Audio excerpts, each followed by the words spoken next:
Let's overreact. Knicks and Cleveland Cavaliers going at it in Vegas. Knicks trying to go above 500 for the first time since last Tuesday. No IQ, no Rokas, no problem.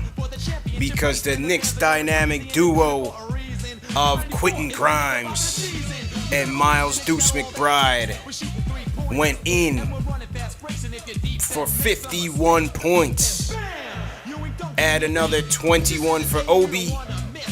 And hey man, Knicks roll 103-94. They would not look back. Took the lead, wire-to-wire victory. Cavs made it interesting in the end. But Deuce would shut the door on him.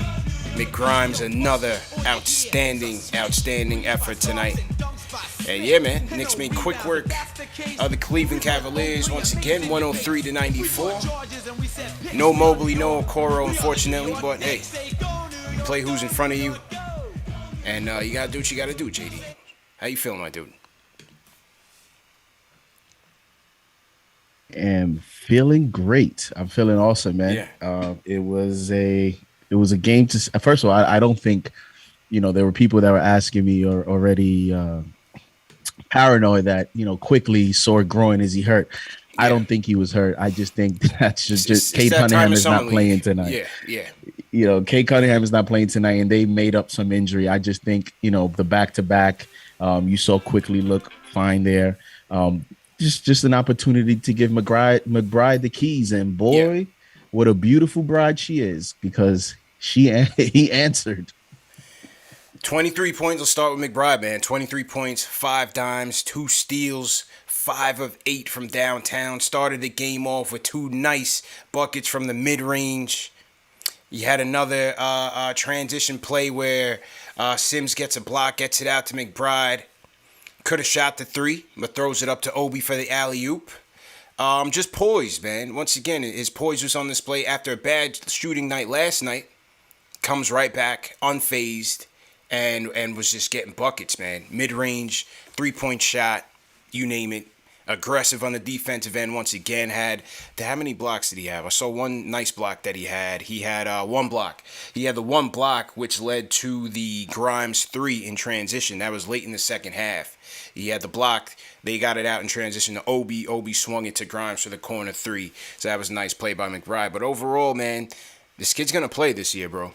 This kid is going to play, man. What you think of his game tonight?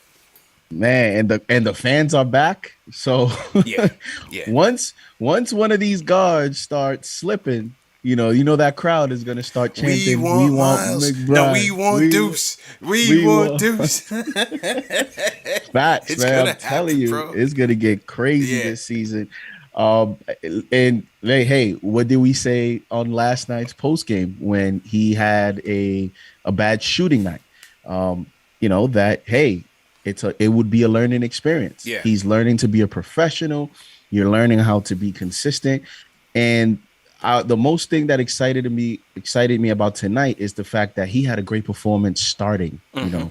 The team gave him the keys tonight with quickly out, and he answered the bell. Nothing changed defensively. Nothing changed in terms of effort. You talked about 1 block. It seemed like he had more because this guy, I mean, we talk about Marcus Smart. Contesting everything. Man, this guy contests everything. Mm-hmm. He thinks he's a shot blocker. He thinks, Real talk. I mean, McBride is solid. And again, for those that may want to say, well, JD is summer league and this and that and the fourth. No, I understand it's summer league. And I understand in a few weeks, a lot of these players won't be in the NBA. But I'm telling you, a lot of what he's showing translates to the NBA. Yeah. And it'll translate in the season when he gets minutes. And that's why Tom Thibodeau, it's a good problem to have. Mm-hmm. There's a log jam, but it is a great problem to have. And this New York Knicks team going into this season enters the season as a very deep team at the guard position. 100%. So even with the questions about Kemba and Rose, I think Knicks fans are in good shape with what they have, behind them. Yeah, and the poise, man. Again, just summer league, but the poise is there. He's getting the start, not flustered at all by anything that they threw at him. Operated well out of the pick and roll, made some nice passes. End of the game, Cleveland kept it close in the second half. They made it interesting. I didn't think the Knicks were ever in jeopardy, but the Cleveland did close it to 3 with 1 minute and 33 seconds left, and the last 3 possessions was all McBride. After Cleveland cuts it to 3, McBride comes down, hits him with the mid-range bank shot, no problem. Next possession, McBride out of the pick and roll finds Grimes for the corner 3. And then the last possession, McBride, 3-point shot, knocks it down, ice cold, game over. That was it, bro. And let me say this. This is why I hate, we use it. Obviously, we use it when it benefits our arguments, right? But this is why, CP, I hate the plus minus stat. Yeah. McBride plays 33 minutes tonight, right? And somehow he is a -5. Meanwhile, you have T. Davis play 8 minutes. He's a +17. Walker plays 20 minutes. He's a +14. How can a guy that goes 9 for 14, 5 of 8 from 3, grabs you 4 rebounds, 5 assists, 2 steals, 1 block, how is that a -5? How can you argue to me that his performance was a negative? Bad. Right, was a negative. Yeah. And a few of those shots were clutch shots. He hit the shot at the end that basically, closed the game out. Mm-hmm. So, this is why, that stat to me is just nonsense sometimes, because it doesn't really, sometimes I don't even know what it really wants to tell you, other than, when you got on the court, the team outscored the other team, so you're a plus. It lacks context. That definitely lacks context, man. But overall, he was solid from beginning to end. Like I said, knocking down the mid-range to closing the game. The final 3 plays had his hands all over it. So great job by him. And again, I feel like, when it comes to playing time, we'll see how they handle Kemba's games. Is he going to play back-to-backs? Are there going to be games when he misses? Are there going to be games where Rose is out? I think those are games where McBride will come in. I think there's going to be opportunities. There's going to be nights where Tibbs is going to go McBride over quickly in some spurts because of his defense, bro. Oh my God! Because of his defense, and listen, I'm quickly hived to the end. Trust me, but I can see him sliding McBride there, having Rose and Burks as your primaries, McBride as a catch and shoot, or another a tertiary ball handler with Obi and Taj Noel. I could see CP, it. are you instigating CP? I could see it. I don't see how you keep this kid off the court, especially as his defense is strong, because his defense is so strong. And it's going to be interesting, because when we had these debates last season with Peyton, a lot of what people were saying, it's because Peyton gives you this, he gives you the defense, he gives you the effort. Well, guess what? McBride gives you that and more, because he actually has the ability to hit an open shot, right? Which, Peyton didn't. So that's going to add even more pressure, and, it's going to add even more intrigue into what Thibodeau does with him. I would understand Grimes maybe, not getting minutes and you give him spot or situational minutes. Yeah. But McBride you're gonna have to find a way to get him some minutes. I think he'll find a way. Again, it's no shade on Quick, and I think Quick will get the first shot at it, in that rotation. But defensively, there could be moments where Tibbs defers to McBride and goes McBride over quickly to pair him in the backcourt with Rose. I'm just saying. And I'll say this to your point. What that's gonna do is, I will say this: it will create a little bit of a pressure on Quickly to hit shots, because although in Summer League we've seen him as the lead guard and point guard, I think once the season starts, his role will be as the off guard, and with the abilities to drive to the basket of Rose and Kemba, he's going to get open shots. Yeah. And he has not shot a great percentage in Summer League from the 3-point land. I think in the season, he's going to have to hit those shots, because if he doesn't, then McBride is right there. He's going to be on his heels. That's all I'm saying. I'm not advocating for it. All I'm saying is, defensively, as we talked about things that are going to translate, his defense against second unit players, I think he's going to be fine. And I think you'll be better than Quickly on the defensive end. You're not going to be able to be physical with him. You're not going to be able to bully ball McBride. A lot sharper defensively in terms of his instincts. Quickly plays hard on defense. I'll never take that away from him. But McBride is bigger. He's more physical, and I think he has a better overall defensive awareness, and that's why I think he'll find a way into the rotation through one of those guard spots. What a difference an offseason makes, CP. Yeah. Just think about how just a month or so ago, whatever it was, when we play the Hawks. I mean, we were having shows, you were having shows, just trying to figure out what do we do now with, Peyton's not giving us nothing. Rose, do you start him? Then you're going to alter this, then the combination, then the rotations. And now in one off season, it totally flips. Now we're trying to figure out how certain players are going to get minutes. So I think the Knicks are in great shape heading into the season. It's a good problem to have, like Efren Lopez says. Salute to everybody in the chat. Once again, hit that thumbs up button for you boys. Saturday night, CPJD rocking. Knicks win 103-94 over the Cleveland Cavaliers. First rule of Summer League, it's only Summer League, but let's overreact. Shout out to Greg Film Stuff. Sends a super chat. He says, I like the physicality. Grimes attacks the hoop with not just settling to shoot every time, and his rebounding has been impressive. He needed this game. So let's go to Grimes. We thought yesterday was his best game of Summer League. Turned out it was today. 28 points, 6 of 14 from downtown, 6 of 7 from the free throw line, 6 rebounds, 4 dimes, a steal for Quentin Grimes. Great game. Great game by the kid. As we've been saying it during this summer league, what's been consistent has been his effort, his defense, his defensive awareness on point. Passing the ball, I thought has been underrated. Even though he might not chalk up assists, he's a guy that pushes the ball ahead, like McBride does. I think Grimes does the same thing, especially in transition. Has always been aggressive all summer league with his shot. As he said at halftime, shot just hasn't been falling. Today it was even better, and we saw a lot of it early off of the screens, a lot of off of Sim's screens. Sim set some good screens for him, and he got going. Another thing that has carried him throughout the summer league has been his rebounding. I don't think he's had less than 6 boards in summer league. He was a good rebounding guard at Houston. I think that'll carry over, and that's also a solid trait by Grimes. But a great game overall for him, bro. Yeah, and you mentioned his halftime interview, and that's what we were alluding to in terms of a shooter's mindset. He did not really look concerned. I mean, we were concerned, fans were concerned, people were flipping out and overreacting, but Quentin Grimes wasn't, and that's the positive. His rebounding has remained consistent. 7 yesterday, 6 today. That's 15 rebounds in 2 days. He's 9 of 17 from 3 in his last 2 games. 6 threes today, 3 last night. Yeah. And listen, man, his shots are going in now, and he's starting to feel very confident, to get in a rhythm.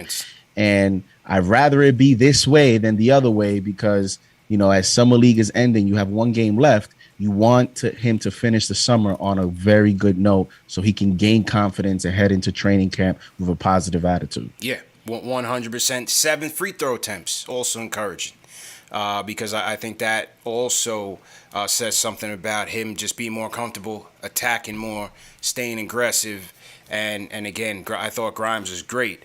One thing that was notable about the Knicks off season, even though yes, it didn't come with a big name or all-star, so to speak, but they've really emphasized shot creation in terms of who they went after in the draft, where they drafted, and also in free agency, especially pull-ups. That was one thing that the Hawks really exposed us on in terms of our lack of pull-up shooters and their depth in pull-up shooting. That really killed us. They had guys all over the place that were busting shots in our grill. And pause.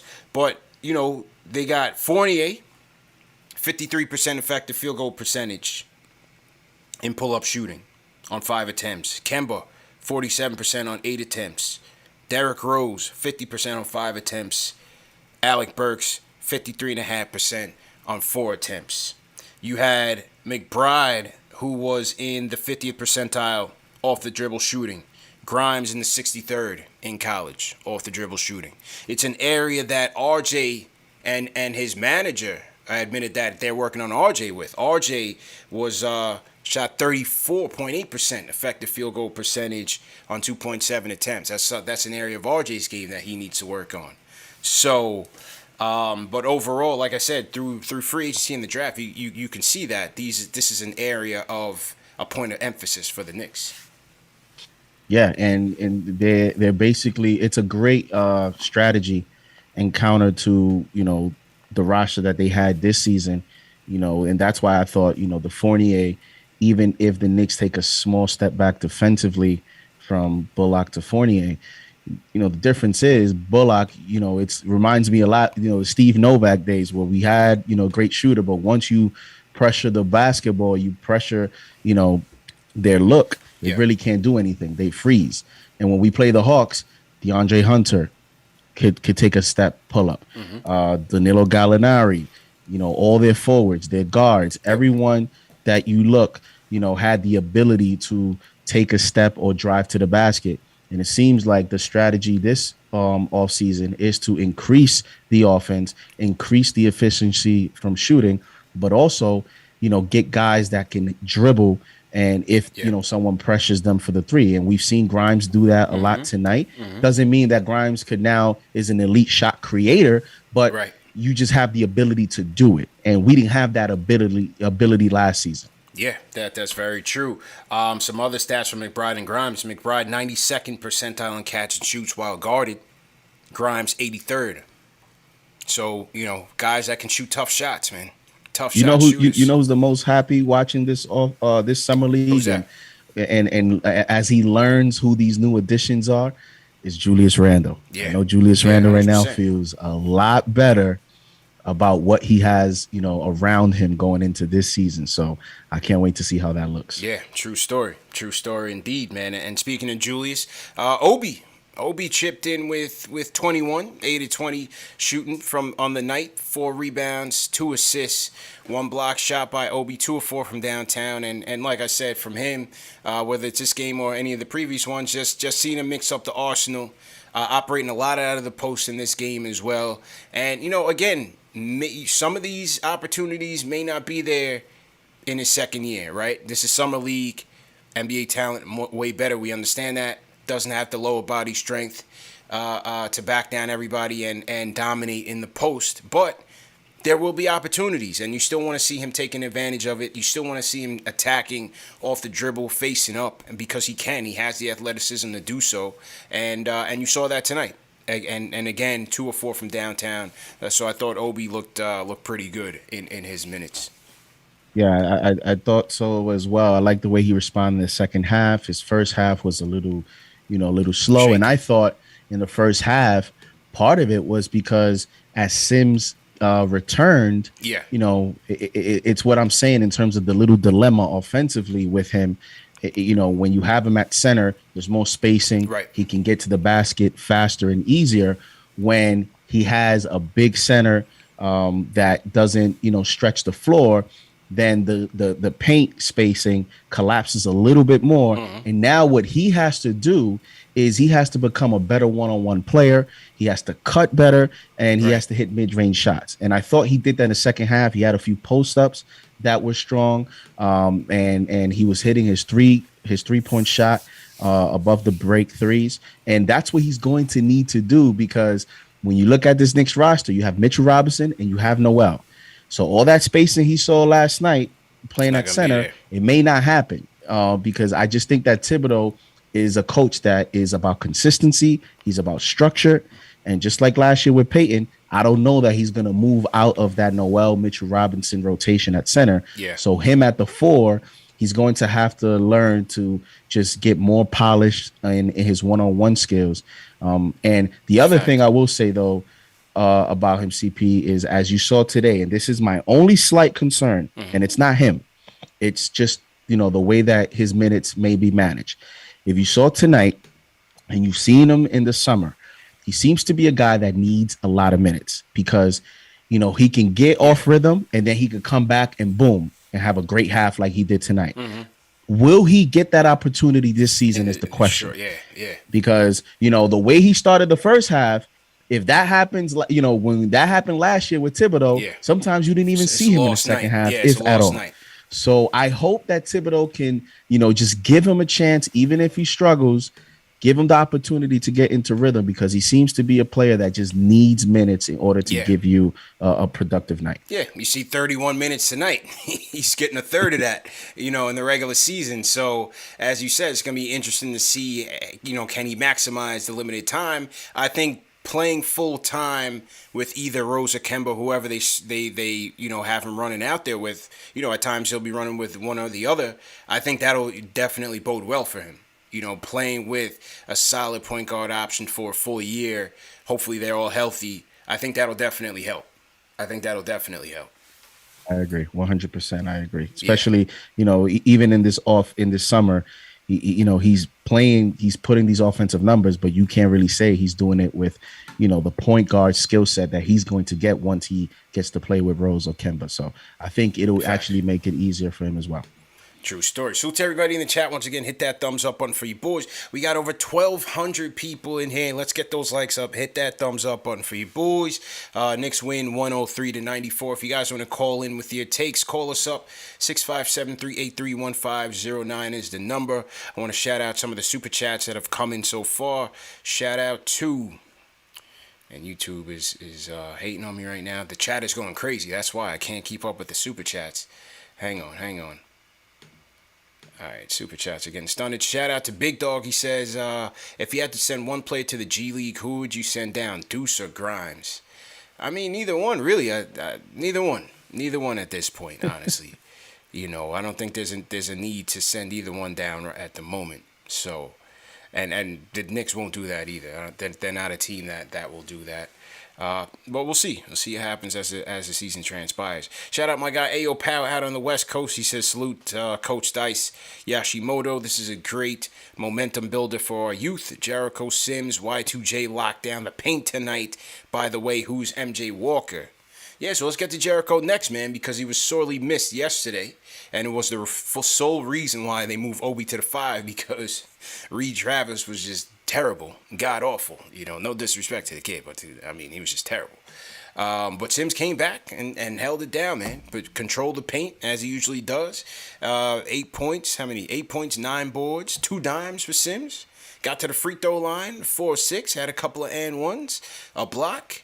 And listen, what we've seen from Sims has been consistent all summer league. The fundamentals are there. Plays sound defensively. Doesn't try to overdo it on the offensive end. Knows his role. Plays a pick and roll very well. And he's gonna be on the 2-way. He'll be down in Westchester, but we'll see what the future holds for Sims, man. Great pickup with the 58th pick in the draft, no doubt about it. Everything you said sounds to me like an NBA rotational player. Yeah.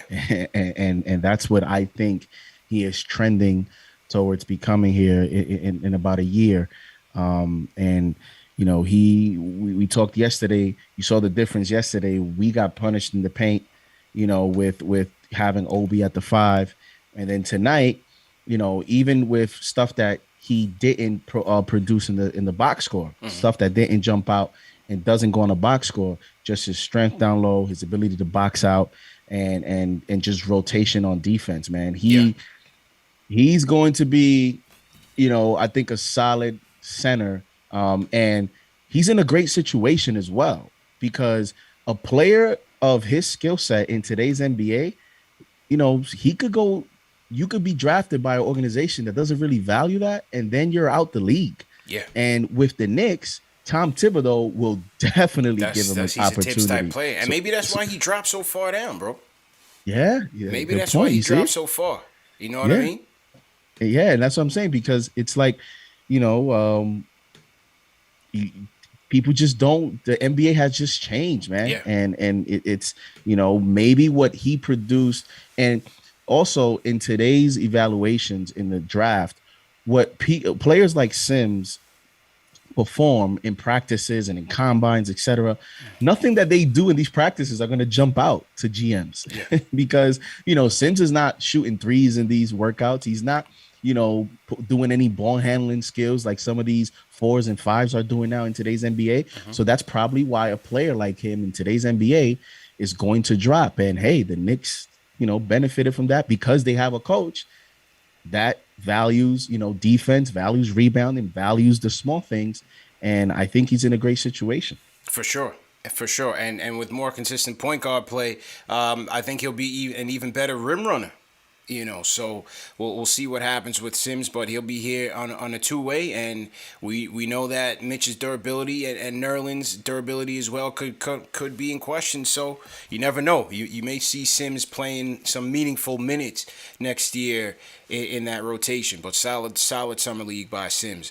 Big Dog sent another super chat. He says, "What's your view on Vildoza and Jakubaitis?" So it was announced today that Rokas was sent down to he went to Spain. So there's our answer: draft and stash. So Rokas is going to go to Barcelona. He's going to play over there, get some meaningful minutes in the ACB. And then, we'll see when we see him. Do we see him next year? Do we see him the year after that? But I thought he had a pretty good summer league in his limited time. Definitely showed some things. Got comfortable playing as the games went on.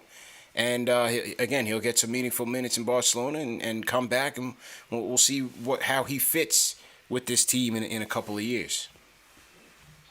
Yeah, he, and that's probably why he didn't get as many minutes as some wanted. Yeah. Over the past few games, what that indicates to me is that this was always the plan. It's a little odd for me for you to just send him to Spain right now. So if there's something I don't know, I'm not sure, but just a little odd for them. We have one game left. The whole thing was a little odd, but hey, the Knicks have a plan, and he showed some skills here. And now is on to to develop overseas, and let's see where he's at a year or two from now.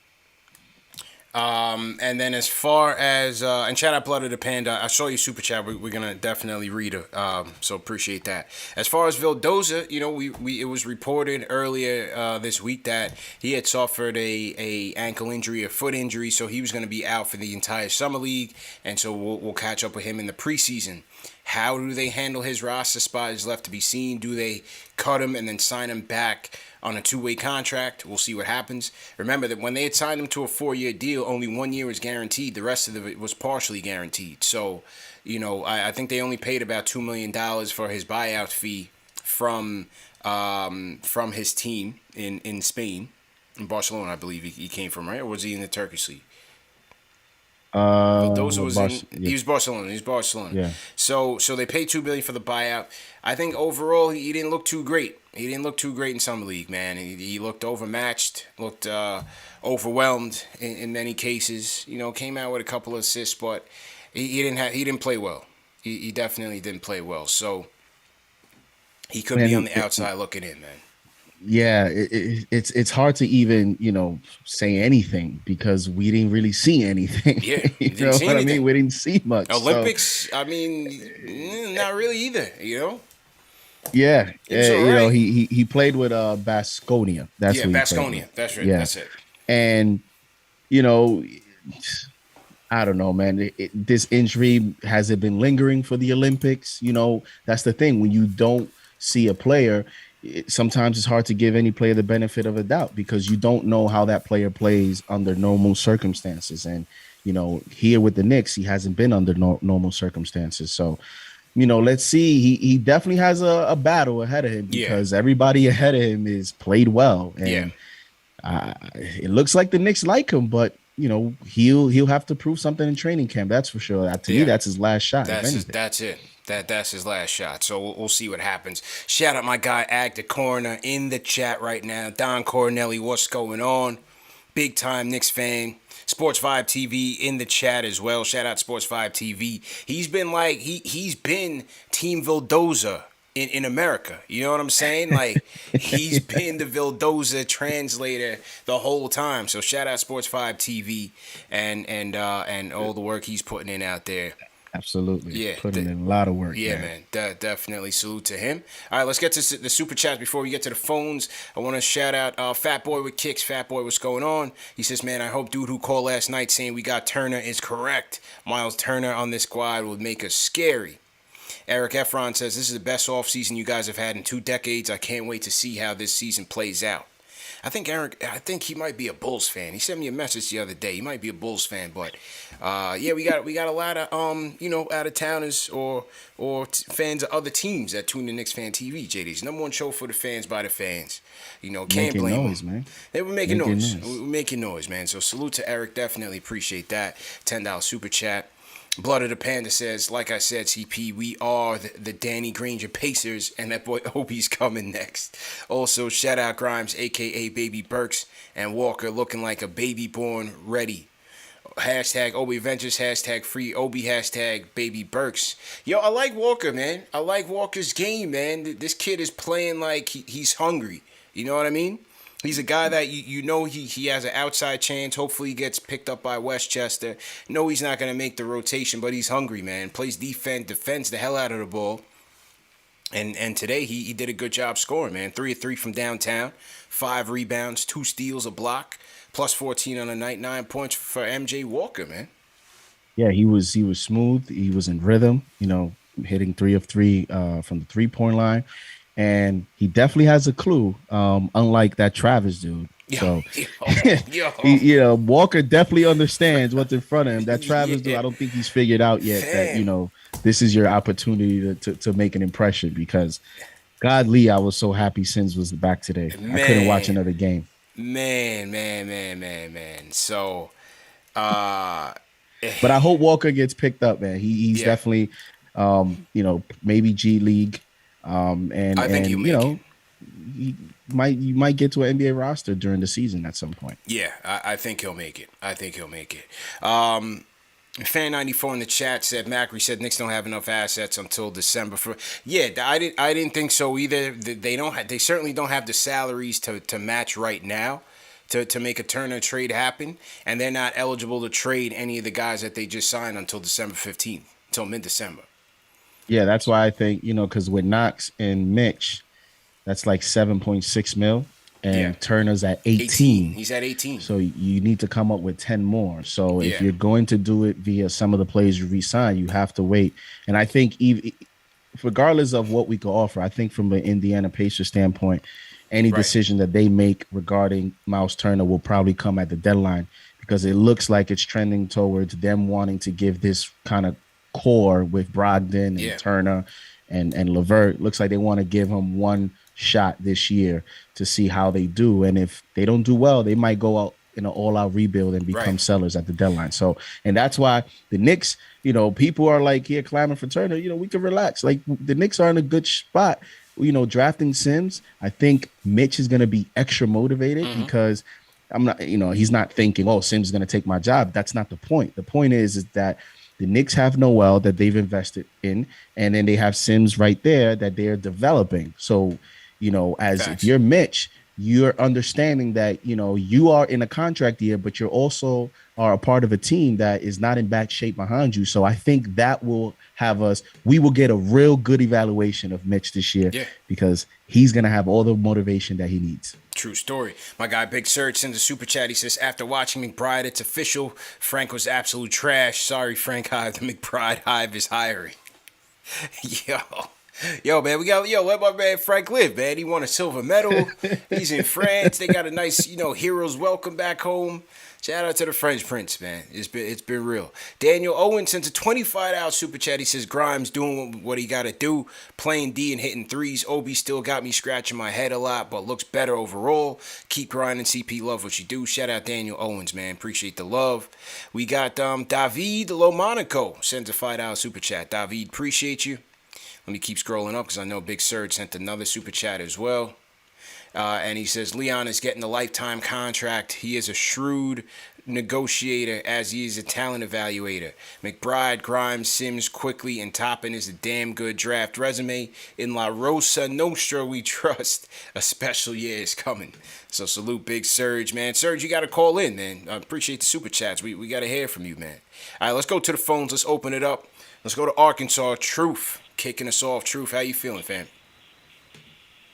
CP, JV, what's up with y'all boys? Hey, in the chat, let's get them like buttons. Let's get those likes up. Subscribers Hit that up. thumbs up button for you boys. Already. But that was a hell of a second quarter, man. I thought I seen some green light, excellent releases out there. But McBride, if he take a step inside, you can count that. And then Grimes, when he fall away, he making the shot. The defense don't even matter. I see Grimes in transition. He got a real good handle on the ball. Yeah. Seems like the ball just a magnet when it come down to Jericho Sims. Seems like he got almost every board. Obi had a good game by the time he got to the fourth. On Cleveland, Stevens and Ryan's they were trying to work us a little bit. Yeah, Stevens but we can ball. closed the game out pretty good. What'd you say? Yeah, I said Stevens can hoop. Stevens is nice. Yeah. I mean, my bad brother, Amir Sims, I like that pickup. He a bruise or something like what we was expecting Knox to do, and good shooting by MJ Walker. Yes, sir. Appreciate you, Truth. Good. All right, man. Appreciate you. Already, bro. Be safe, man. Truth from Arkansas giving us a quick rundown. I like that. He was on point. Truth was definitely on point, man. Yeah, Grimes was in the 92nd percentile in transition in Houston.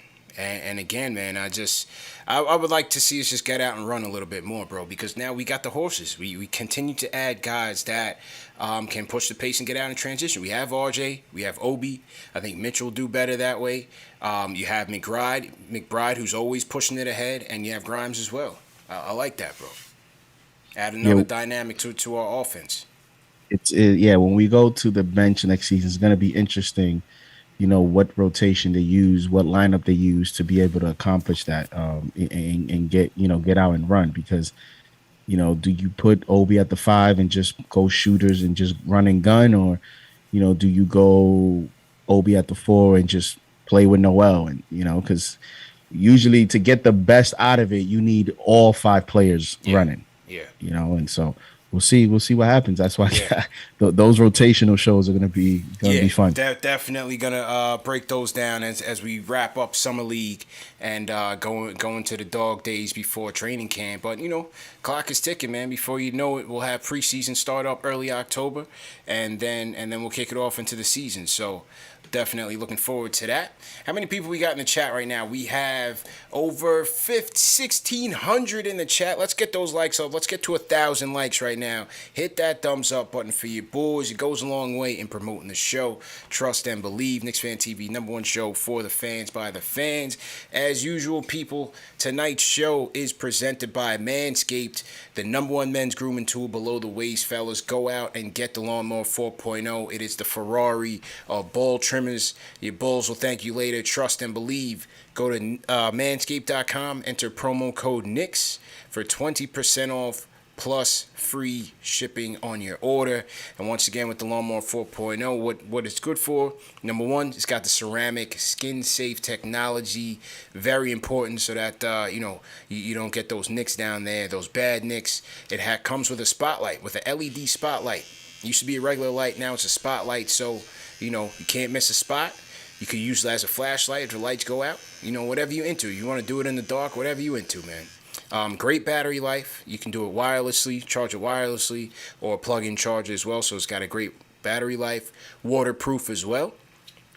And it's got this sleek matte black design, man. So shout out to Manscaped. They got a bunch of other dope products, man. You got your ball deodorant, you know what I'm saying? Especially in the summertime, JD definitely need that anti-chafing ball deodorant. You got your ball toner, man. If you leaving work, you're going out to happy hour, you know what I'm saying? You just need a little refresher, just get a little spritz.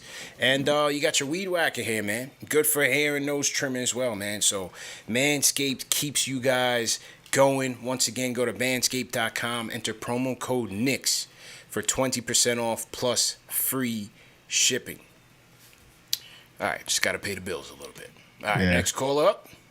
Let's go to my man Craig from South Florida. Craig, what's going on, man? How you feeling, bro? It may be wet, but I am upset. Oh, man, what's going on, man? Get this now. First of all, I'm going to talk about the here and now. Yeah. The Knicks are a scary team. They are a scary team. And remember, Dice is Thibodeau's right-hand man, so he's doing exactly what Thibodeau wants him to do. Mm-hmm. Let's not forget that. So everything that's going on out there, Thibodeau is signing off on. McBride, he's going to be a big part of the Knicks this year. Yeah. No question. But what do I see on YouTube first thing this morning? Matt Sullivan and his damn ESPN show reporting the trade I gave to you last night. I didn't hear that, man. Clutch B-Ball TV. Knicks trade. Oh, Miles Turner. That ain't Max. That's not Max Kellerman, though. I don't know who it is, but it's an ESPN offshoot. Oh no, it's not, man. It's not. But no, yo, I agree with you though, Craig, man. The team is looking good. Definitely appreciate it. Team is looking good, and we'll see if they can rebound off of last year, man. Hopefully, they can maintain that 4 seed or above. The East is gonna be competitive though, JD. Yeah. East is gonna be competitive, man. Yeah. Is Craig still on? No. We're just gonna go rapid fire because we got a lot of calls in the queue, man. But definitely appreciate the call, Craig. No, Clutch B-Ball TV. Shout out my guy Noah Cahill. No, he's not an ESPN offshoot by any stretch. But maybe he heard the show and he reported it for his channel. So Craig trying to get his credit, man. Yeah, he wants his credit. Man. I think that's what he wants. Craig. I think he just wants his credit, man. So, people are waiting on it. Look, there is interest. It's right now they just don't have the assets to part where the salaries can match. But we'll see. We'll see what happens, man. If it does happen, all credit goes to Craig. All right, let's go Uptown Harlem World. Why me? What's going on? Yo, what's good, man? You know the vibes. Hit that thumbs up for your boys. Yes, sir. Salute CP. Salute JD. Nice to meet you, brother. Appreciate I love it, what bro. y'all doing. Thank you, man. Listen, I just want to talk about the fact Leon Rose and Tibbs addressing the Knicks' long time, maybe like 20-year Achilles heel, which is guard play. I like the fact that we got a Bob Huggins defender, and just so much that defender also has an offensive game is beautiful. And I like the fact that the league changed that rule with the unnatural moves. So that's going to neutralize a lot of guards flopping, jumping into players and things like that. They're going to allow our players to really play defense, and I think that works out in our favor, for real. So I just want to say salute, keep doing what y'all doing. On a side note, I'm not sure I would shave my balls with the same razor that I shave my ears and my nose with. Nah, it's that's different. Neither here nor there. Yo, pause. It's different products, though, fam. It's different products. Oh, okay. I was about to say, is that like an all-in-one or what? Like, nah, man. Maybe you should spend a $8. No, fam. No, man. I would never stare you wrong, bro. I would never stare you wrong like that, man. Come on. But yeah, and yo, I've been telling everybody about Jericho Sims. Fans, his chest, his jersey, the New York is at the rim. So those lobs are gonna be crazy. Yeah. I'm looking forward to what we about to do. Is I pray that everybody stays healthy and all of that during these times. Salute to Jay Boogie, because I was watching the other KnicksFanTV show and I saw that he was in pain. So if he's listening, salute to you, bro. Salute to Ron from the Knicks as well. Yes, salute sir. to the whole Knicks Nation. Everybody's looking forward to the season, man. Y'all stay healthy. Papa Left and all them out there representing. Yep. That's it. That's all I got to say. Yes, sir. And salute to Ash, too, and CK. Appreciate you know what you, it man. is. I'll call y'all later, man. Much love. Yes, sir. Great call, bro. Appreciate the call, man. Why me? Yo, no, man. I'm not in the... No, come on, man. It's two different products, bro. You got the Lawnmower 4.0, the Ferrari ball trimmers, and then you got the Weed Whacker. Two completely different products, people. Two completely different products. Let them know, CP. You know what I'm saying? JD thought he's cross-contaminating. Like, nah, man. Yeah. I mean, why me? Why me? Not you. Why me? Why me? Yeah, for all of them? right. Yeah, come on, man. I wouldn't stare y'all wrong. All these products are part of the Performance Package 4.0. You can get all these products in one package, plus 20% off. It's a good deal. Definitely a good deal. But shout out to Why Me, man. Yeah, you have anything on that call? He said he wanted to applaud the front office for investing in guard play this year. Yeah, and Leon, they've had a great game plan. And I think what happened in the playoffs, where you put a head coach like Thibodeau in a tough position to where you had to start a player that he probably didn't want to, and he didn't because That's right. all season he was facing pressure to make lineup changes. In the playoffs, even, after game one, he was facing pressure. He still didn't do it. So now you're giving the head coach more options, and not only options, but, players that can play defense and that can hit a shot. So he has, that's what head coach always say. You hire head coach, you hire him for what he's able to produce, and then you get him the players that he needs so that he can execute his system.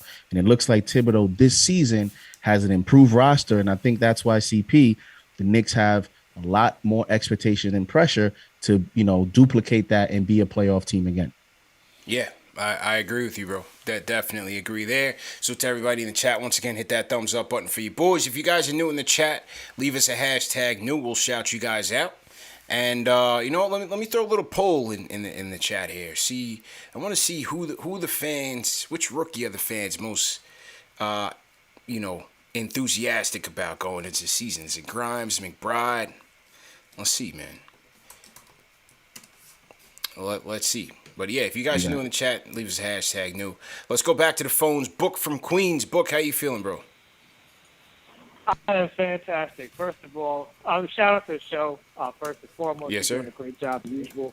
And that cross-contaminated line is genius. I'm going to steal that and use it, apply it in another suitable circumstance, because that was hilarious. I have a lawnmower. I was like, oh, he clearly doesn't have a lawnmower. Yeah. Don't do that. Yeah, I think why me speaking from experience, fam. I think he needs to go get that lawnmower. Go get that with your 20% off, man. He's coming from experience. So that having been said, also CP, thanks for you. You remembered my comment from the other night about what I was saying with the pocket passes. You saw him working on that, improving it. Mm-hmm. So that kind of relates to what I want to talk about tonight. And you actually just talked about it with the poll. Which rookies do we value the most now that we're seeing these developments, right? Mm-hmm. And we've seen since last year, and I don't know if you guys had this same thought. When they traded back and turned one draft pick into another 2 draft picks, I was like, oh, this front office is playing chess, not checkers, right? These guys are 2 or 3 steps down the line in terms of what they would like to do, and they have contingency plans. And as a fan of the Knicks, I haven't seen that in the front office for a very long time. So now I'm eagle-eyed for this kind of thing. So put your overreaction hats on, because that's where I'm going with this for a quick second. Mm-hmm. And it concerns Sims. So one thing you guys said, and you guys are on top of your game all night, but one thing you said, and I'm not necessarily disagreeing with you, but the perception that you called out, that basically guys like Sims are losing their value, blah, blah, blah, because of spacing. I actually don't think that that's necessarily true in this sense. Out of all of the playoff centers, in terms of the teams that are actually good, the only one who doesn't protect the rim off the top of my head is Jokic. And they're not even a Final Four team, despite all that offensive talent they have. Mm-hmm. Right? Everybody else, Embiid, Lopez, down the line, Capella, everybody else is a rim protector. I think what's happened is teams have learned how to defend 5 out.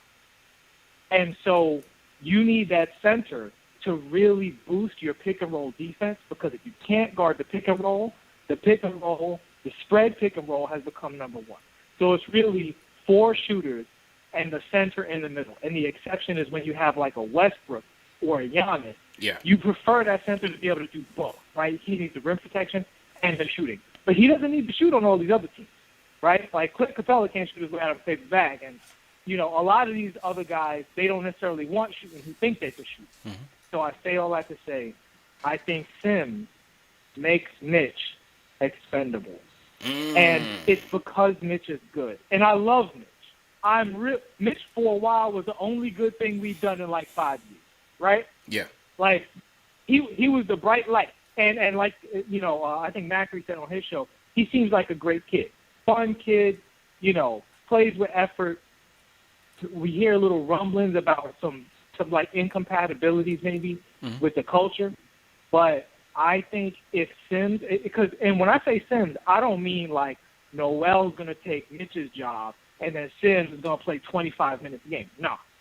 Noel would take Mitch's job, and then Obi, Sims, Taj, now can play the 5, it's because it seems like they're working on that. I hope And so. That's like, yeah. And so I think with Mitch, that makes him expensive. The funny thing about Quick, and I'm literally, my Twitter handle was Emmanuel Quickly's bandwagon manager, right? So I'm all in on Quick. But the fact of the matter is, if McBride is as real as he looks, and eye test overreaction Summer League had on, I think this kid has game. He has mentality, wingspan, plays and defends both positions. I think he might be just a monumental steal the way Quickly was last year. And if he is, a lot of teams have been talking about Quickly in all of these rumors. And now that makes us flexible on Quick as the year goes on. So I think this team is setting up for deals. I hope it's not for Miles Turner, because I don't think he gets us out of the first round of the playoffs, him and him alone. If we're going to lose our young guys that I'm emotionally attached to, I want a big fish. I think that's where the Knicks need to go. You put value on a team in terms of draft picks and talent, and then you strike when the iron's hot. That's and it facts. appears that they're doing that. Yeah, So it does, man. Great call as usual, Book. Everybody throw a 5 in the chat for that call, Book. Always bringing it. Throw a 5 in the chat for Book. But yeah, I definitely think they're doing it. For me, I'm keeping Mitch. And if you bring up Sims, I like them better than Noel, man. Let's see what Sims can do at the pro level, right? I'm pump my brakes a little bit. The first league is Pump your brakes, CP. first rule of summer league is it's only summer league. So let me wait until Sims gets up there with the big boys and see. What I do like is his fundamentals in certain respects. Noel, even though yes, he is an elite rim protector, that's basically it. You know, and that's why I feel like we got dominated in that Hawks series, because number one, he doesn't rebound well. We knew that was going to be a problem. Capella ate him alive. Number two, he doesn't provide you with the vertical spacing that Mitch does. And he doesn't shoot at all. I mean, we haven't seen Mitch shoot at all. We haven't seen Sim shoot. We saw Sim shoot 1 3-point in the summer league. But Noel, he has no hands, and he's really not a threat offensively at all. You know what I'm saying? At least when you look at some of the teams that were in it in the Final Four, obviously Brook Lopez can splash it. You had Ayton. Who else did you have out there? For Brooklyn, they were rocking with Griffin. They were rocking with Blake Griffin. They were rocking with Blake. I think you still need guys in the Sims, Mitch mold in the playoffs. I don't think you have to necessarily have a spacing 5 to win games. I still think there's value in having that guy, as long as that big is not going to get exposed in his pick and roll defense.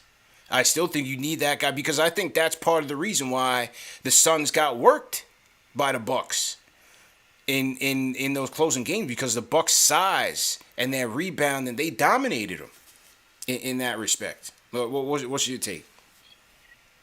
I mean, listen, Sims had 9 fouls. He almost had a double-double the other day where he has 7 points and 9 fouls. Yeah. So when I see things like that, I just want to put perspective. Now, we want to put our overreaction hat, absolutely. Mm-hmm. But, he looks good here, but, he can go up against Joel Embiid tomorrow and pick up 3 fouls in 2 minutes. And then what's the use there? Now you have to make adjustments. So I want to develop him. And yes, I do agree with the call in terms of perspective and his philosophy. I do agree with that. However, I would say that, Ayton can hit a mid-range shot, and Brook Lopez can hit a mid-range shot. He can hit a 3-point shot.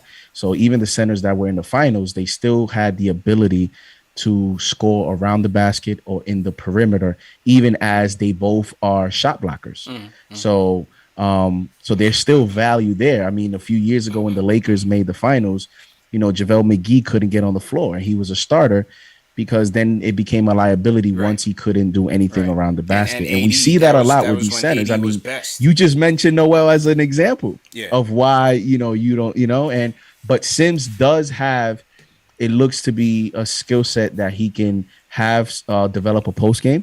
And I mentioned the 3-point shot that he took a few games ago that he missed, but it did look a little fluid. It looked like he has potential there. So, I'm not saying Sims has to develop a 3-point shot, but develop where he has a touch around the basket and he can be a threat off the pick and roll. If he can be a threat, then you can definitely have that. I think that's where Mitch needs to get better, is becoming a threat outside of just a lob. Yeah, I agree. And it'll be left to be seen where they go with his development this season. But he did post on Instagram. Shout out to Mitch. He did post on Instagram that that the training staff is getting him ready for the season. We've seen a much stronger Mitchell Robinson in some pictures. So Mitch looks like he's ready to go. So we'll see, man. And I'll say this on Noel, CP, because you getting on my boy Noel. I'll say this on Noel. I think, yes, I do. He is a good shot blocker. He's not. I think people overrate him on the pick and roll defense. He's really not a strong pick and roll defender, just because he's so used to shot blocking that he's always thinking that, and sometimes he's out of position in the pick and rolls. Yeah, I said that. That's what I said. That's why I didn't think he was good as a pick and roll defender. But I think he just ran out of gas because of the Mitch injury. Yeah.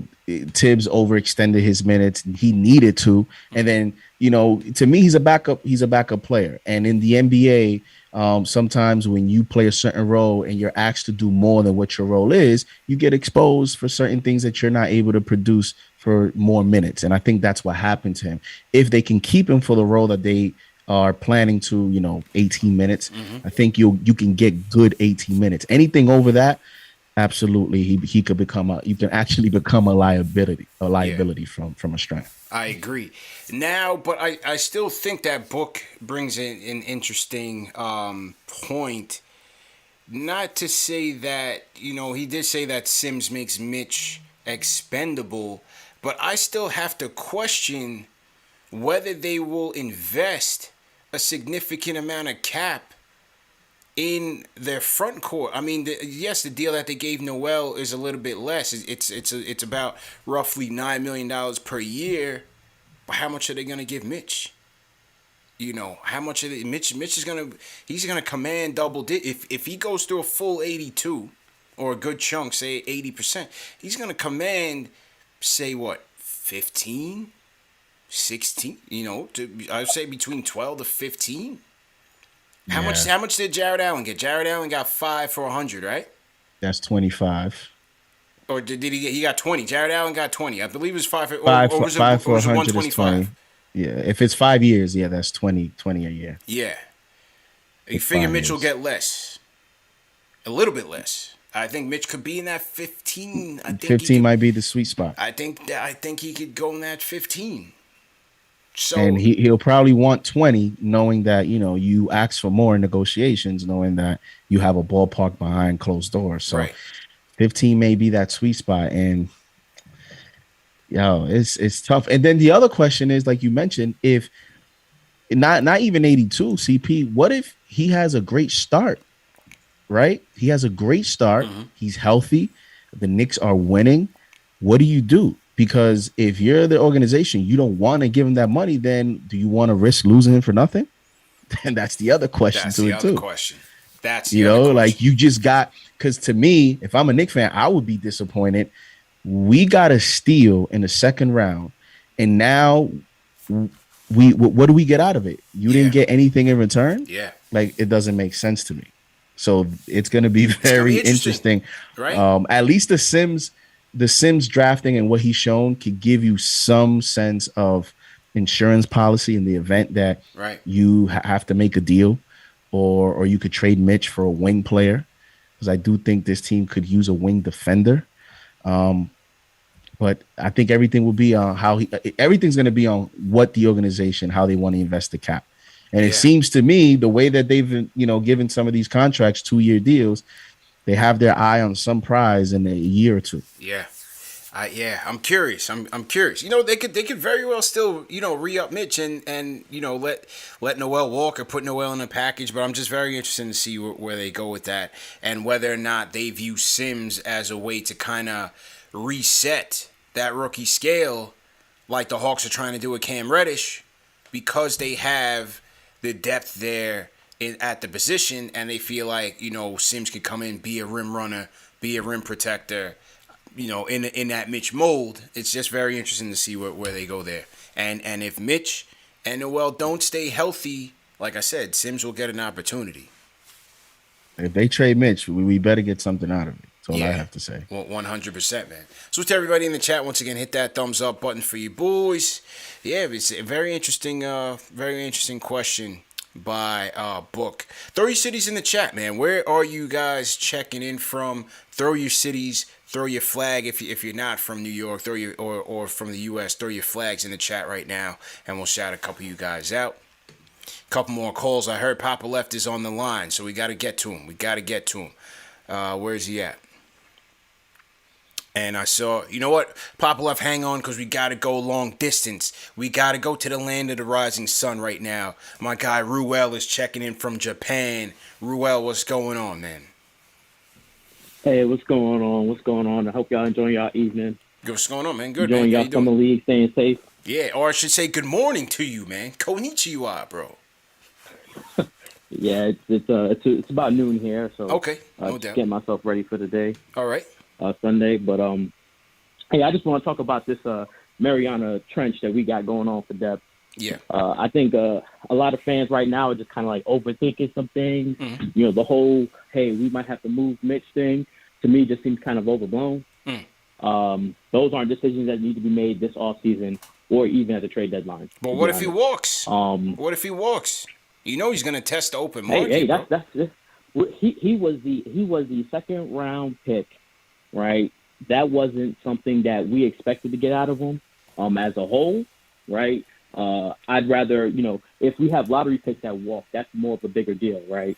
I mean, not necessarily, bro. You can't. I don't think you could view it as. I don't think you could view it as what he was or what you got him for. I think you view it as what his value is to the team and to the league. What is his market value, and can you get something for it that is of equal value, or do you risk losing him for nothing?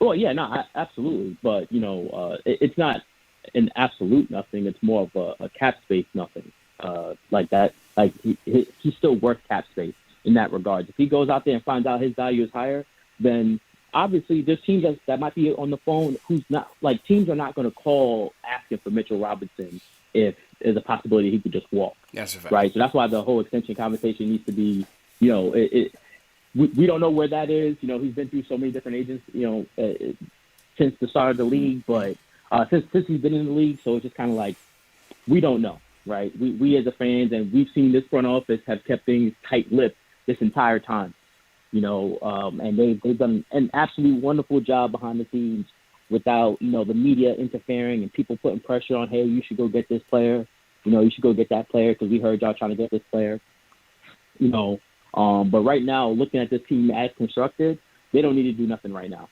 right? They legitimately don't need to do anything right now. We know Tibbs is going to run a 10-man rotation at best, right? So, as much as I've loved the way how Grimes and Deuce McBride's been playing this summer league, I honestly don't feel like – I feel like they're probably going to spend some time in the G League as a whole. And the way how Obi Toppin is playing in this summer league, it's just like I just want Randall to sit down for maybe about an extra 10 minutes a game or an extra 5 to 8 minutes a game, just so Obi Toppin can get those reps in, So – like I said, this team is extremely deep, and I tweeted it a couple of days ago. I think the Knicks are going to be the third seed going into the NBA playoffs next season. I honestly believe that. Third, okay. Regardless of what people say, yeah, I legitimately believe that because you can't knock depth in the way a lot of teams need it. Like we got this whole COVID health and safety protocol going in, all these injuries that's been happening and what have you. Mm-hmm. Like that stuff, that's good. We'll be able to endure that, right? Like that's just how I feel. Like, boom, let's say Rose or Kemba goes down, boom, McBride is an easy slot in, and we don't lose much on defense. Matter of fact, we gain much on defense because I think he's a better defender than those two. Yeah.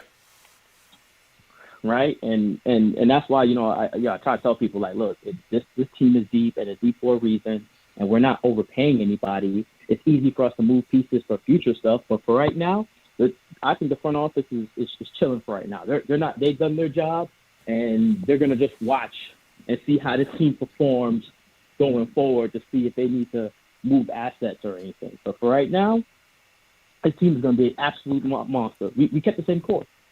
So that's just my 2 cents. Absolutely, man. Good to hear from you. Be safe out there. Enjoy the day over in Japan. My guy Ruel checking in, long time viewer, long time listener. I still think there will be a decision on Mitch, bro. Mitch, man. There will be a decision. I like Mitch, man. And I mean, look what they did this offseason. What's to say that they just won't give him you can offer him a nice 3-year deal. You don't have to give him 4 or 5 just because we have the ability to. You can give him a nice 3-year deal, pay him a lot of money for 3 years, you know, and just like keep it within the framework of, in the event that you have to make a move, you still are able to, you know, just like people are saying with these contracts that we sign is, you know, Fournier or a lot of these people got a lot of money, but they're not necessarily to the, you know, 4 or 5 years to where you can't do something, put a pick next to it and move it. Yeah. So you can get creative.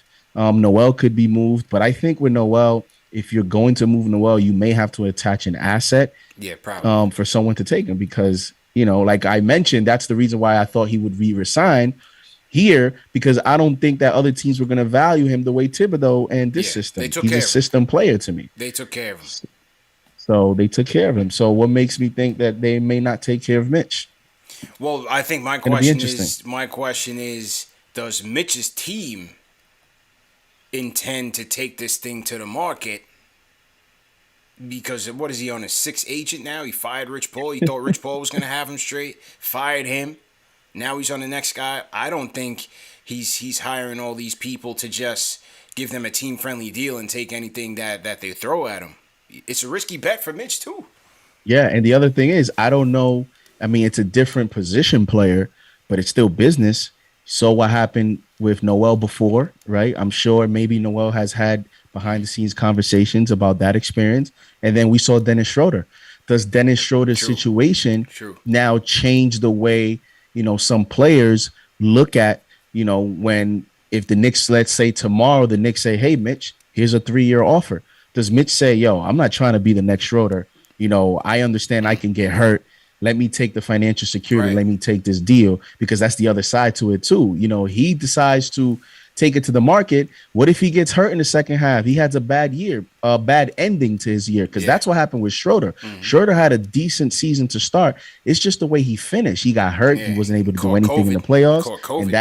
And that killed his value. Yeah. So that's another thing he has to consider, too, because he's had 6 agents. How would he look after having 6 agents? And then the Knicks make him an offer behind the scenes, and it's reported, it gets leaked, right? The Knicks leak it on purpose or something, put pressure on him, and then something happens, and then now he has to take another 1-year deal. Yeah. It's a good question, man. Definitely a good question. We'll see how it all transpires during the season. Let's salute some of these people in the chat, man. I want to salute Anthony Corniel checking in from Corona, Queens, repping DR. Anthony, what's going on? We got Sports 5 repping the Bronx. Five Boy Kev repping Vegas. What's going on? We got Swinny the One from New Zealand. All right. Big up Gatlin 33 checking in from Jamaica. What's going on? The Uppercut, how you feeling?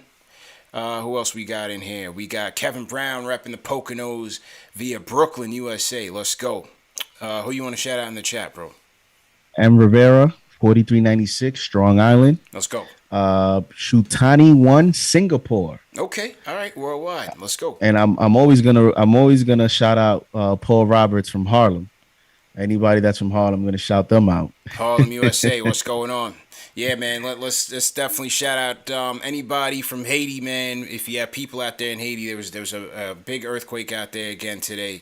So we just want to salute you guys, and hopefully you didn't have anybody that was impacted too much out there or at all. And so definitely want to salute you guys for sure. Absolutely. All right, who else? Oh, Angelo from Brazil. Angelo, what's going on, man? How you feeling? All right, couple more calls before we wrap up. Let's get those likes up. Hit that like button. Hit that thumbs up button. Rod from Nebraska. Rod, how you feeling, bro? Rod, I was looking for you yesterday, fam. What happened? P, what it do, brother? How What's you doing, man? Man. I was going to give you a call, but I gave you a break. I gave you a break, man. I was waiting. I was ready, man. I had a drink break. poured up after the quickly dud yesterday. I was ready for the watched the show. ammunition, Mero. Let's go. I watched the show. I thought about it. Say, you know what? I'm going to keep it light, but I'm going to let everyone see what I've been talking about. Before I begin, I just want to say the deuce is loose. The deuce is loose. All right? Let's go. He's going to be a problem, and we all know this. He's going to be a problem. Yeah. They saying Marcus Smart, he reminds me of Tony Douglas, one of our own, but he's Hopefully better. But Yeah, hopefully better. He's a ball hog. Mm-hmm. I love his physique, 6'8", 6'9" wingspan. Trey Young right now is in the gym trying to come up with 3 other moves, mark my words, because it's not going to fly. We got somebody to go to. McBride, look, I'm done. I'm getting this jersey real quick. Grimes, like I said last call, I'm getting H2O chills. This guy, if RJ had Grimes' handle, RJ would be an all-star. Grimes is serious. What I love about our two guys that this draft, I hate to say it, 96 was pretty deep with Marbury and Ray Allen and Ivo. Mm-hmm. The league got something with this draft. They might have 7 stars. Maybe four or 5 superstars, and we got 2 of them. Now, I'm not going to say they're going to be all-star stars, but our boys could be in that conversation depending on their production. As far as Jericho Sims, I hear a lot of talk about him. I don't think he's showing enough to push Mitch out the way. But I will say this. When I'm looking at Mitch picks online, I like what I see. I see a student who's working harder to get better grades. I no longer see a class count with valedictorian type of potential. You know what I'm saying? He looks a little serious. Yeah. He messed his own money up. He got Pookie from New Jack contract deals, man. He messed his own money up. And I hope that he get his act together and he take this league seriously, because he already came in, didn't finish college, a second rounder. Lakers wanted him. We jumped up and snatched him. He proved that he has the skill set, but I'm pushing for Mitch. And I gotta end it with IQ, man. Mm-hmm. I'm not an IQ hater, CP. I like IQ. We got IQ during the COVID time, man. We needed something. Yeah. All we talk about is point guard play. When IQ came, we didn't even call him a point guard. We said we got something. But the problem is we traded back for IQ and didn't draft Maxey. Maxey dropping 26 a game in the summer league. So who's the better player? We got a draft pick, but I don't know what that's going to pan out to be. So I'm still happy. I like IQ. I just don't like what I'm smelling from him. It's like he changed. I don't see humble.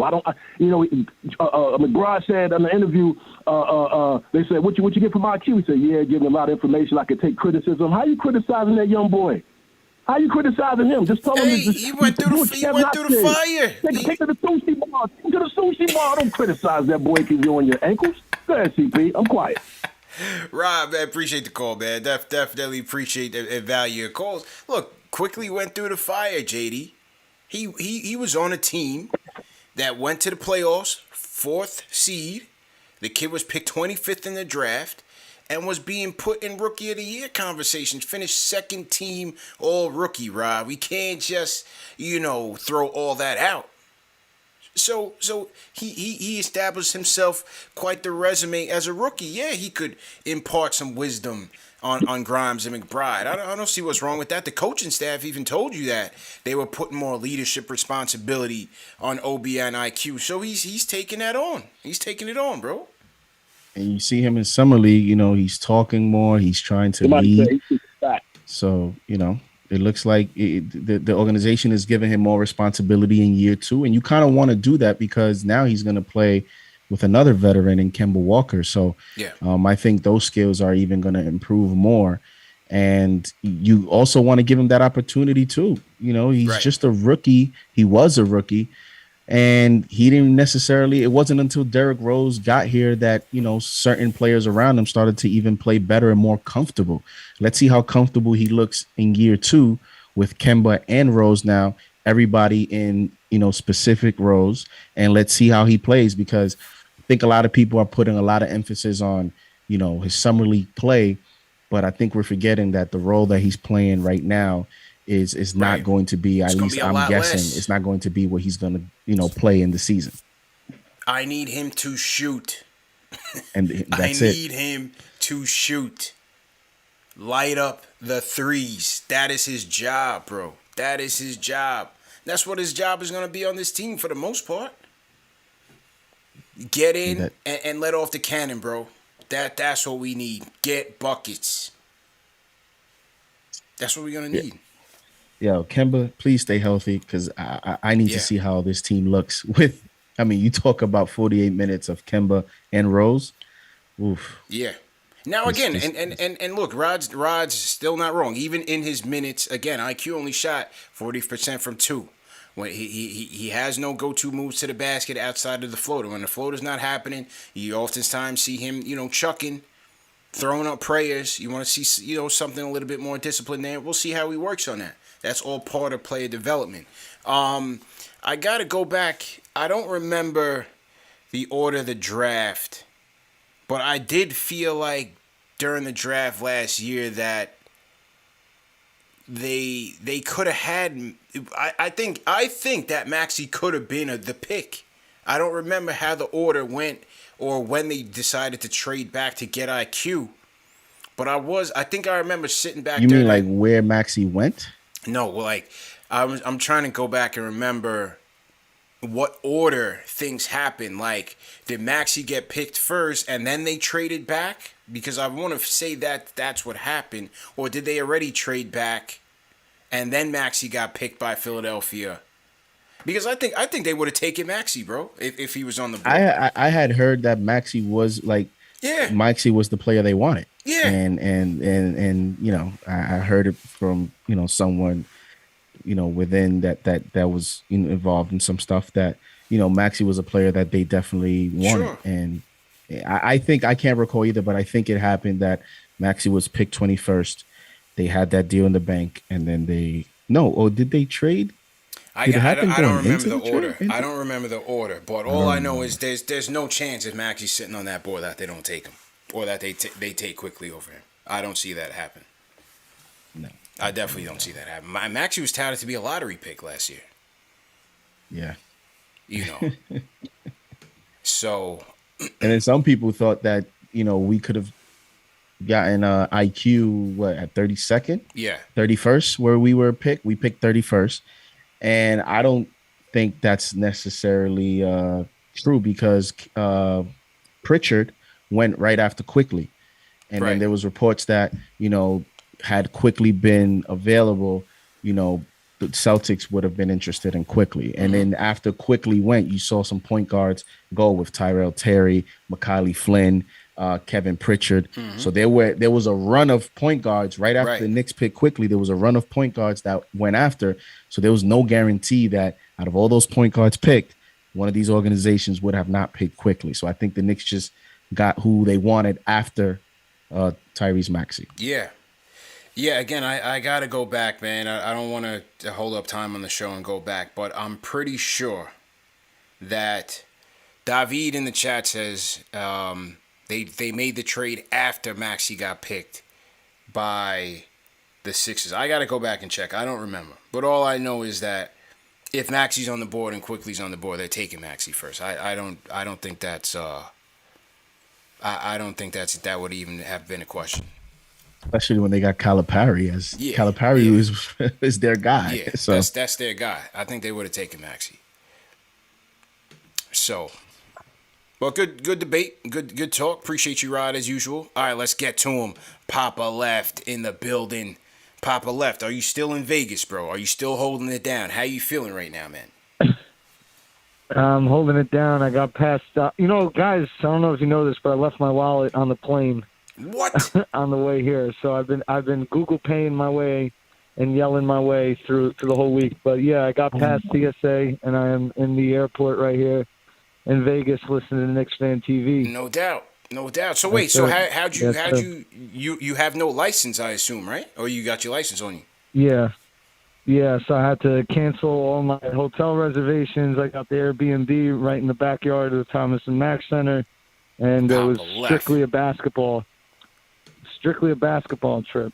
On the grizzle, man. Damn, man. So I hate to hear that happen to you, bro. Yeah. No, it was That great. I sucks. had a great time. I just wanted to tell a couple stories from today. Are you going to tell us the net story? They talk about Dolan like he's the Grinch who stole, Knicks basketball and all this stuff, as if the Knicks organization is just a bunch of like terrible people and it's a cancer to New York City and we should hop and jump ship to the Nets.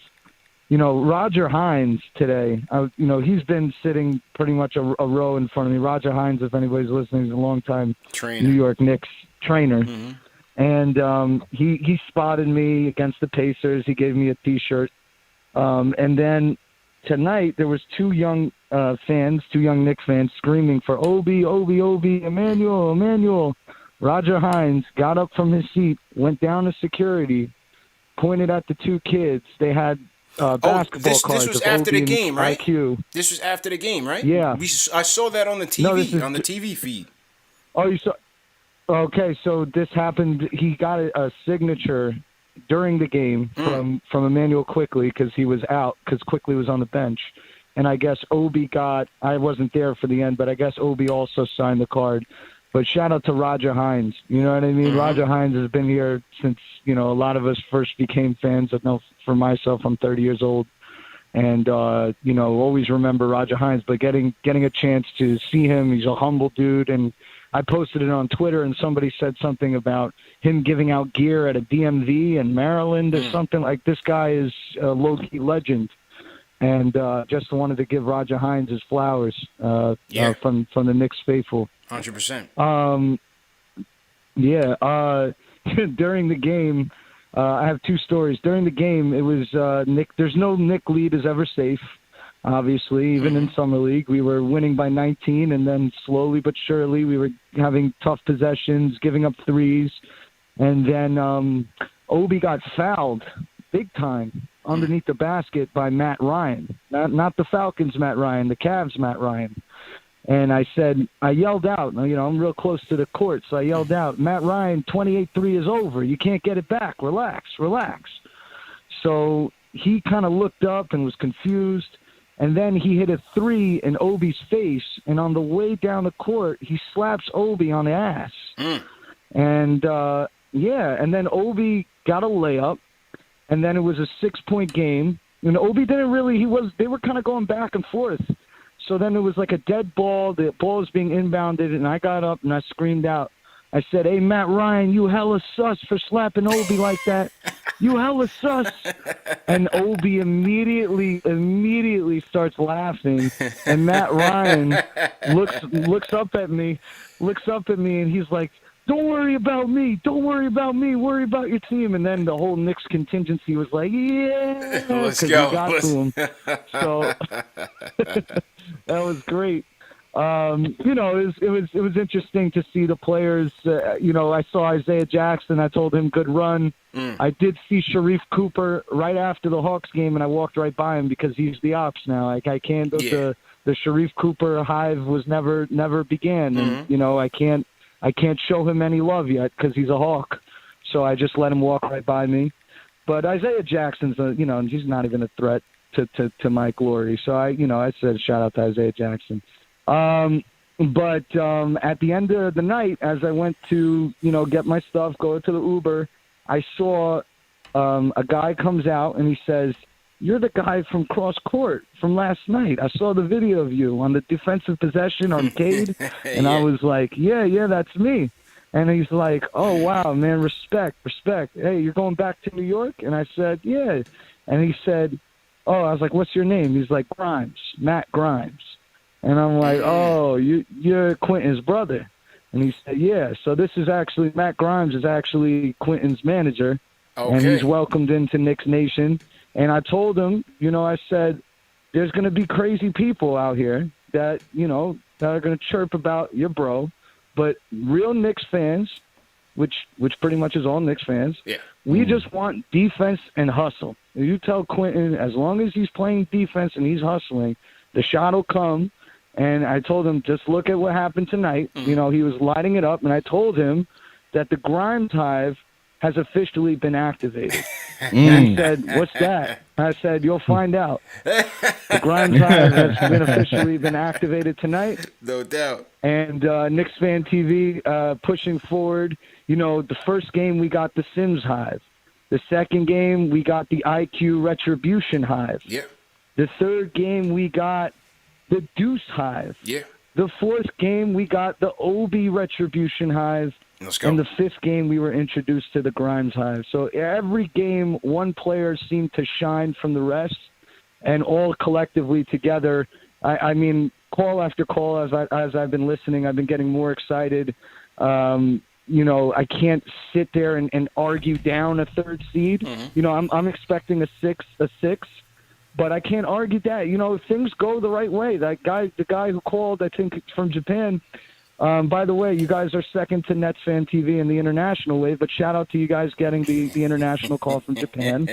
I don't know how you guys do it as a second, you know, rated team in New York. I just, you know, shout out to you for trying. Facts. But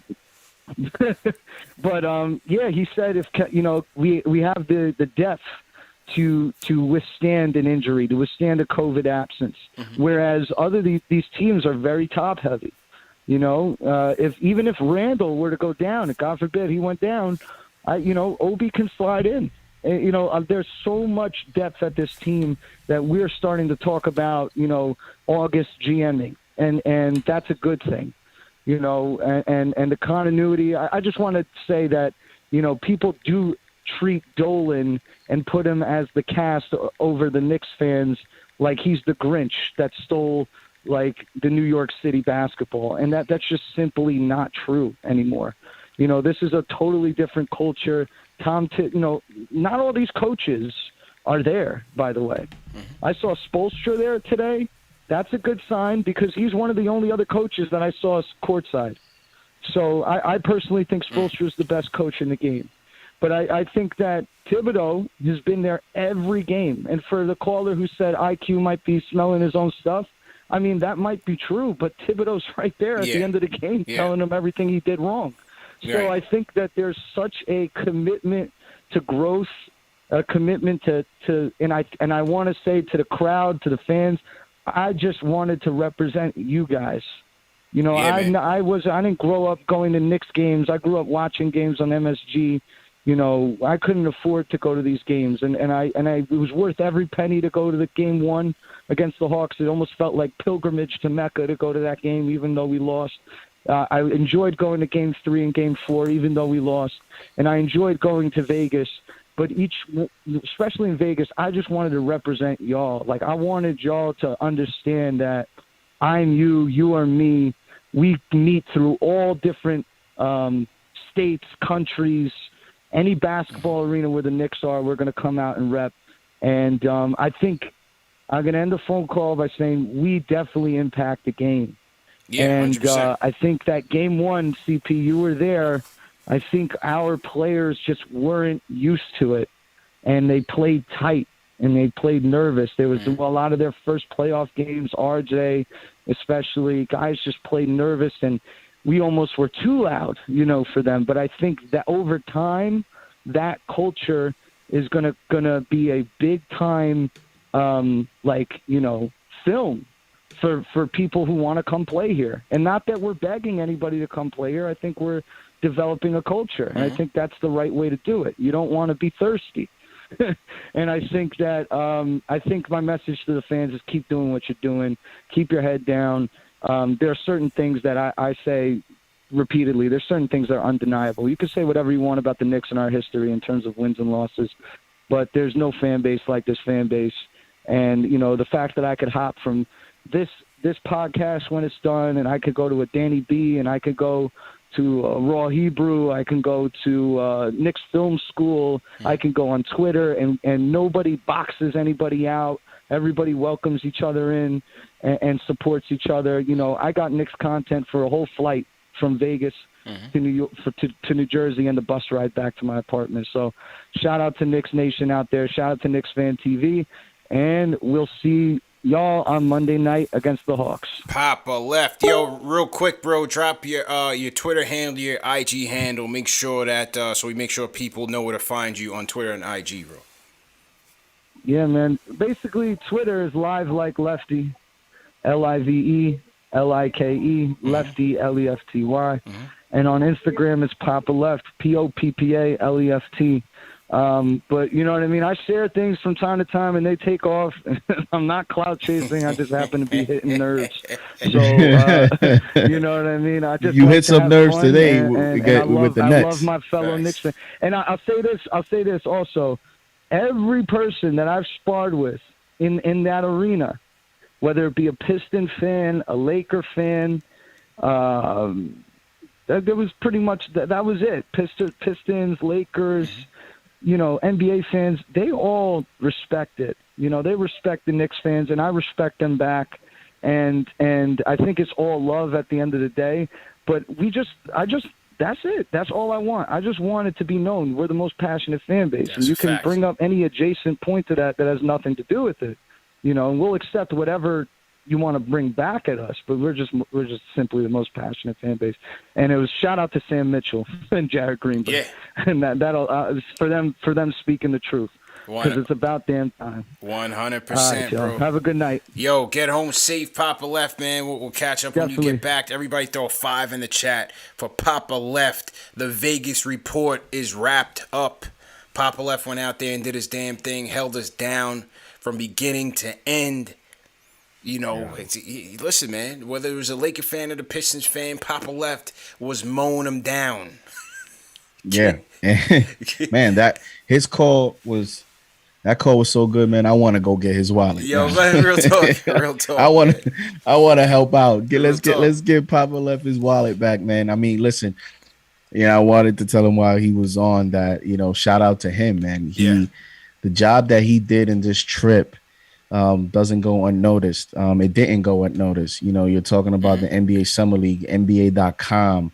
They were on him. They were on him, man.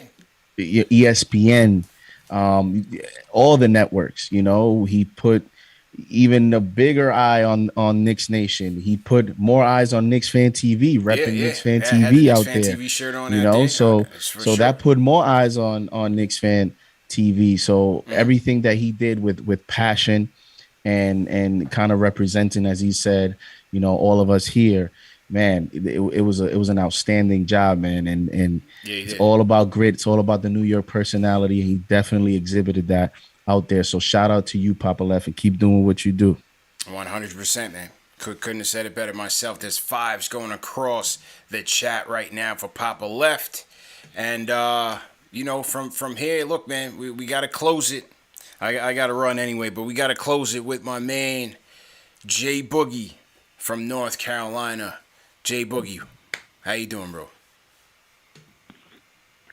Salute. 3 capital S's, man. How everybody doing? Shout out to the chat, everybody worldwide, the Nick from New York all the way to Vegas, from Vegas to Japan to overseas, anywhere in the world, in the country. That's what the Knicks do. And shout out to Papa Left, you know what I'm saying, doing what he do. You got to know that man personally to know him about his ways and his actions. And what he does it straight from his heart. I want y'all to know and understand that. I'm telling you that. That man does what he does straight from his heart. So big ups to that man out there doing what he's doing, you know what I'm saying, carrying the torch like Ali, you know what I'm saying, and making the Knick Nation completely worldwide, man. You got to love it. You got to respect it. Shout out to my squad up on the board. You see him looking like Griselda, my man, GM, the greatest man it is in the podcast. CP looking like Benny the Butcher, and you see to his left, you got the West Side Gunner. I love y'all dudes. Keep doing what you're doing, man. You know what I'm saying? Bro. And salute to my man Super Dave, the board, man, the best man it is in the game, man. You know, it's a great time, great feeling out there in Vegas, you know what I'm saying? I like our situations. I like what we're doing, man. Guys is getting better and better in a short period of time. I love what Grimes is doing. Only thing I need to do with Grimes is bring him to Coney Island, take his shoes and his socks off, and let him run around cones in the sand, so that way he'll learn how to get his feet quick and start beating some other people off the dribble. That defense and that shot, that's a lock.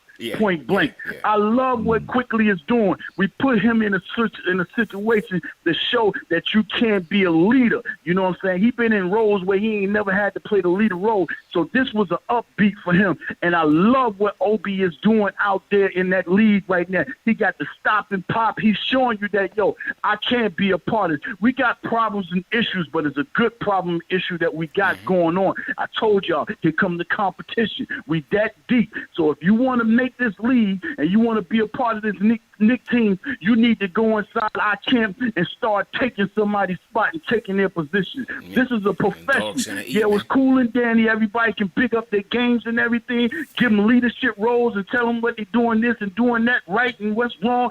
It's time to handle your business. And I'm talking about everybody. If you're trying to make that 15, you can't do nothing worse than the G League. Go and support your game that you've been trying to get to this league for years and years and years and years to come. This is your turn. This is your shot. You know what I'm saying? And I can't wait for our camp to open so we can see what's going on. But we real deep. I look for a trade to happen because my man said we going 10-man, but you must forgot we got D Rose, Quickly, Obi, Noel, Taj Gibb, and Burks. That's 6 players coming off the bench. So that's 11. The only way we're going to free up some space on it, we're going to make a trade. I don't know who it is or when it's going to be. We're going to make a trade so Tom don't have to feel so much pressure on trying to fit out a rotation. He's going to get that rotation down to 8 and 9 so you can look for somebody, at least 2 of these guys in the draft pick that go somewhere along in a trade that's going to make things more easier. I'm going to hate to see it happen when it happens because there's a lot of people in this team I think we can use, but business is business, and we got to do what we got to do, you know what I'm saying, to keep this thing straight on how we want to live and how we want to proceed. I do see it as looking like the strong 4 seed. I don't look for Milwaukee knocking off Miami so we can win that position. I look for us being the 4 seed. That's right. I'm saying it right now. I know we better than Philadelphia. Philadelphia got issues and problems, and right now I feel we better than Philly. We lost all our games just barely with Philly, you know what I'm saying, I think from last season. So I'm going to give Milwaukee their props, they the champ. I'm going to give, you know what I'm saying, the Nets over there, they little props, and I'm going to give Miami their props because those are bullies, you know what I'm saying. Remember, Detroit kept beating up the Chicago Bulls and Michael Jordan until they finally learned. So that's what Miami be treating us like Detroit used to treat the Chicago until we get better and understood how to take the lumps and reverse it and get back the lumps. So I'm going to give Miami that prop. But after that, Philly, Boston, all Indiana Pacers, all that down the line, I don't see none of that right now.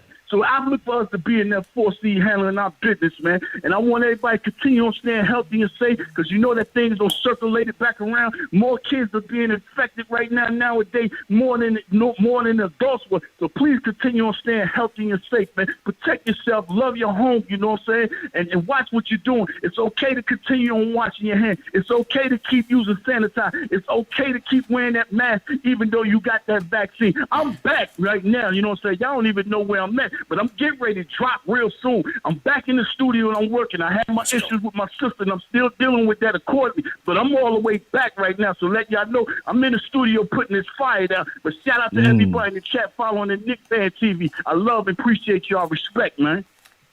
Jay Boogie with a closing sermon to wrap up Summer League. We still got one more game. Monday, 4 o'clock. But Jay Boogie, the closer, closing the number 1 show for the fans by the fans. Hey, man. That's all I say, JD.